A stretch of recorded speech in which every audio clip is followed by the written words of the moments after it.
মাদারীপুর সদর থানাধীন খোয়াসপুর এলাকায় দুই সহোদর ভাই এবং তাদের অপর এক চাচাতো ভাইকে রোজার মধ্যে মসজিদে কুপিয়ে হত্যার ঘটনাটি জনমনে, এলাকার মানুষের মধ্যে এবং দেশবাসীর মনে একটি নেক্কারজনক, ব্যাপক নেতিবাচক একটি সাড়া ফেলেছে।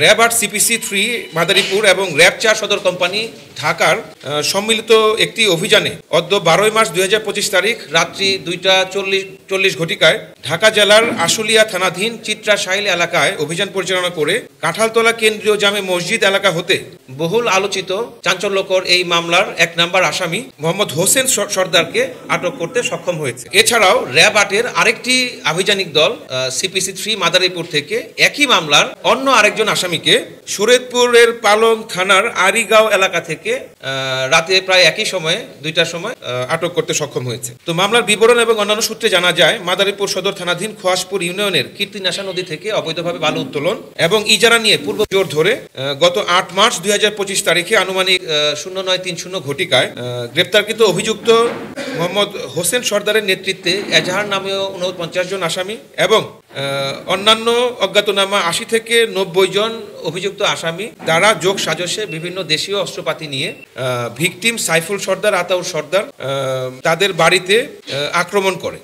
তো এই আক্রমণের প্রেক্ষিতে এই ভিকটিম সাইফুল সর্দার, আতাউর সর্দার, তাদের প্রতিবেশী চাচাতো ভাই পলাশ সর্দার এবং আরও বেশ কয়েকজন তারা প্রাণ বাঁচাতে সেখানকার স্থানীয় মসজিদ সেখানে গিয়ে আশ্রয় গ্রহণ করে, সর্দার বাড়ি জামে মসজিদে। তো অতঃপর এই অভিযুক্ত আসামিরা তারা সেই মসজিদের ভিতরে ঢুকে অতর্কিত কুপিয়ে এই সহোদর দুই ভাই সাইফুল সর্দার এবং আতাউর সর্দারকে সেখানে জখম করে, পাশাপাশি পলাশ সর্দার সহ অলিল সর্দার, তাজেল হাওলাদার সহ আরো বেশ কয়েকজনকে আহত করে মসজিদে ফেলে যায় এবং যাওয়ার সময় এই সাইফুল সর্দার, আতাউর সর্দার সহ আরো কয়েকজনের, আরো ৪ জনের ৪টি বাড়ি তারা জ্বালিয়ে দিয়ে সেখান থেকে চলে যায়। পরবর্তীতে এলাকাবাসী তারা এই আহত তাদেরকে মসজিদ থেকে বের করে কাছাকাছি মাদারীপুর সদর হাসপাতালে নিয়ে যায় এবং কর্তব্যরত চিকিৎসক এই দুই ভাই সাইফুল সর্দার এবং আতাউর সর্দারকে মৃত বলে ঘোষণা করে এবং পরিস্থিতির অবনতি থাকায় অলিল সর্দার, পলাশ সর্দার এবং তাজেল হাওলাদারকে ঢাকা মেডিকেল কলেজ হাসপাতালে রেফার করা হয়। তো নিয়ে যাওয়ার পরে তৃতীয় ভিকটিম পলাশ সর্দার তিনিও ঢাকা মেডিকেল কলেজ হাসপাতালে মৃত্যুবরণ করেন। উক্ত এই ঘটনাটি এলাকায় ব্যাপক চাঞ্চল্যের সৃষ্টি করে। বিভিন্ন ইলেকট্রনিক মিডিয়া এটি বহুলভাবে সম্প্রচার করা হয়। এলাকার দেশের মানুষের মনে এটি একটি নেতিবাচক ছায়া ফেলে। তো এই ঘটনাটি আমাদের নজরে আসলে হত্যাকাণ্ডের সাথে সম্পৃক্তদের আইনের আওতায় নিয়ে আসার জন্য আমরা আমাদের গোয়েন্দা নজরদারি বৃদ্ধি করি। পরবর্তীতে আমরা আমাদের আধুনিক তথ্য প্রযুক্তির সহায়তায় এই আসামিদের অবস্থান শনাক্ত করি। তারা ঢাকার আশুলিয়াতে আছে এই ১ নম্বর আসামি এবং পরবর্তীতে র্যাব ৪ তাদের সহায়তায় আমরা ঢাকার আশুলিয়া থেকে গতকাল রাত ২টা ৪০ ঘটিকার সময় এই ১ নম্বর আসামিকে আমরা আটক করতে সক্ষম হই।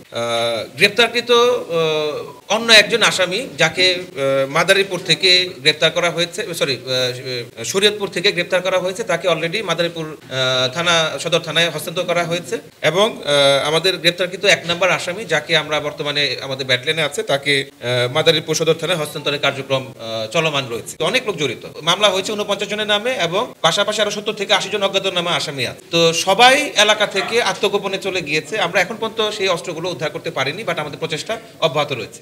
এতক্ষণ পর্যন্ত আমরা যেটা জানতে পেরেছি এবং এজাহার বর্ণনায় আমরা যেটা জানতে পেরেছি যে সেখানকার লোকাল যে বালু বাণিজ্য আছে তারা অবৈধভাবে সেখান থেকে বালু উত্তোলন করে। যতটুকু আমরা জানতে পেরেছি যে আপনার সরকার কর্তৃক ইজারাকৃত যে বালু মহলগুলো আছে সেখান থেকে বাইরে গিয়ে বা অন্য জায়গা থেকে এই বালুগুলোকে উত্তোলন করা হয়। তো এই ব্যবসার সাথে সম্পৃক্ত থাকার কারণে এবং ইজারা ঘটিত বিষয়ে এই তার অভিযুক্ত আসামি যে আছে উনি বেসিক্যালি ভিকটিমের আপন চাচা। তো এদের মধ্যে এই ঝগড়ার কারণে এই ধরনের একটা হত্যাকাণ্ড সংঘটিত হচ্ছে। আমরা যতটুকু জানি যে তারা উভয়েই বিগত আওয়ামী লীগ সরকারের মতাদর্শী ছিল, এটা আপনার প্রথম উত্তর। আর দ্বিতীয়ত যে মাথা ছাড়া যে লাশটির কথা বলছেন, হ্যাঁ এটিও শরীয়তপুরের মাদারীপুরের পাশাপাশি শরীয়তপুরের একটা স্কুল ঘরে একটা আসামির মাথাবিহীন একটা লাশ পাওয়া যায়।